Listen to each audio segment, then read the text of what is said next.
Brainstorm chess अनुकोंडी. अर्जुनाच्या एका शेवटच्या युद्धाबद्दल जर आपण विचारमंथन केले, म्हणजे जे शेवटचे युद्ध अर्जुन आणि कर्ण यांच्यात झाले, तेव्हा आपण विचारमंथन केले असे समजूया.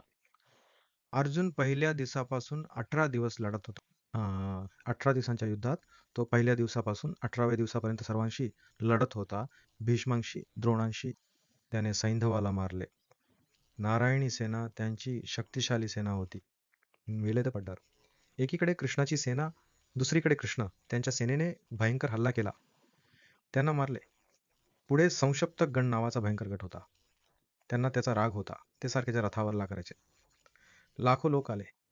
त्या सर्वांना तो मारत होता, अंधवरोज उतरवत. अर्जुन पहिल्या दिवसापासून अविरतपणे युद्ध करत होता.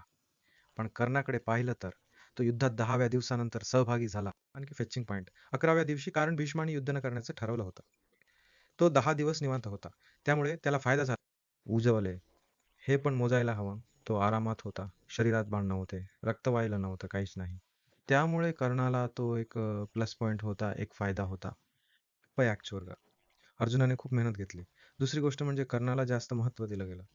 लोक कर्णाची खूप प्रशंसा करतात आणि त्याला महान मानतात, पण प्रत्यक्षात तेवढी मोठी गोष्ट नव्हती.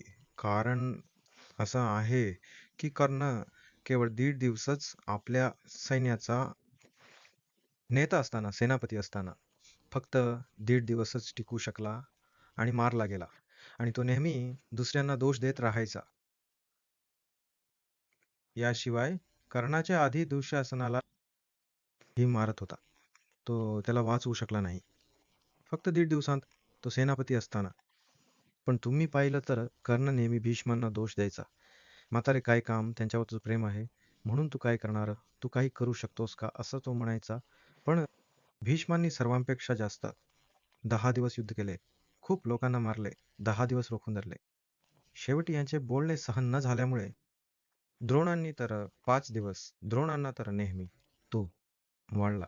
ओ ब्राह्मण पंतुलू, तू निघून जा असं म्हणून. हे सगळं मूळ महाभारतात आहे, की त्या दोघांचा कसा अपमान केला गेला. दाने कौरव सभेत हे वडीलधारे कौरवांना शिकवता जणू काही लेक्चरर्सच आहेत.